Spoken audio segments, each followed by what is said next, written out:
Tori never called me that many times in a row. If I didn't answer her, I was usually in the middle of a shift at work, and she'd leave her standard "call me when you get a sec" message. She never rang me up like this, urgently. Was something wrong?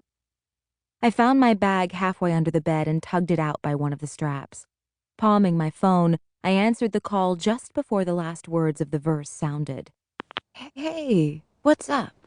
I asked, voice strained and anxious, stumbling brokenly through my greeting.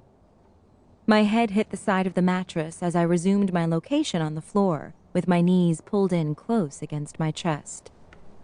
"Sid," Tori's voice cracked with a whimper. "Hun, hey, are you busy right now? Do you have a minute to talk? I need to talk." I blinked rapidly at her distressful tone. I suddenly couldn't remember the last hour or however long I had been in this room. I couldn't remember the bomb Marcus dropped in my lap before he dismissed me with a curt nod and went about his business doing God knows what. My hands no longer shook. My breathing was even, focused. I had never heard my best friend cry. Never.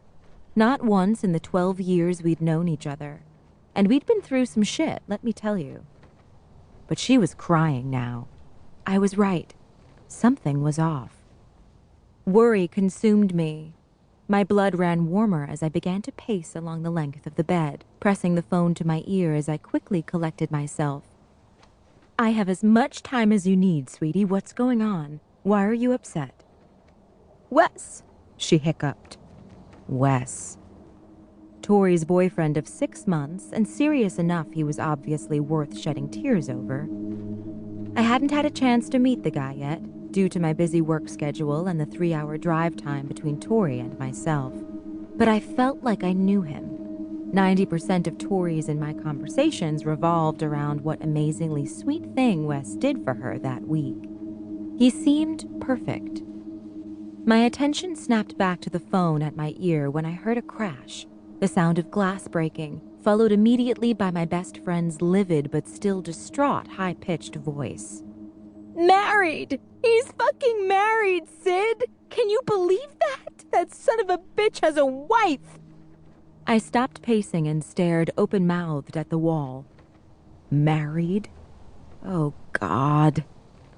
Tori took in a shuddering breath, and I started pacing again, needing to either move or hit someone. And I wasn't jumping at the chance to confront Marcus just yet, so option 2 was out. Tori's voice shrank to a more vulnerable decibel when she finally continued. "God, Sydney, how stupid am I? How did I not see this?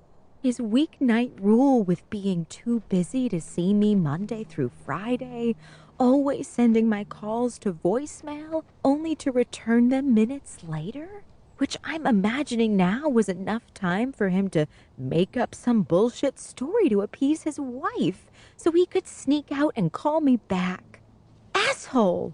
God, that stupid fucking asshole! How? How did that not set off alarms in my head?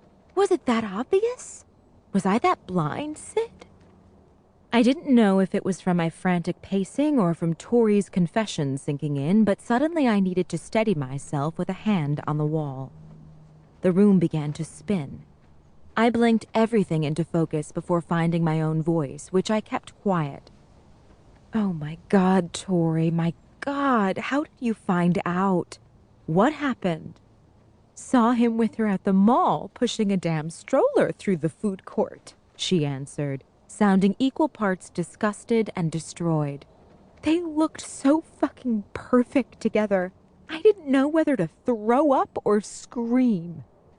She groaned, and I heard more things rattling in the background. I pictured Tori testing the weight of different glass objects before she chose one to hurl against the closest wall. I walked right up to the son of a bitch. I saw her ring. I saw his. I was ready to confront him then and there, you know me. But you know what that bastard did?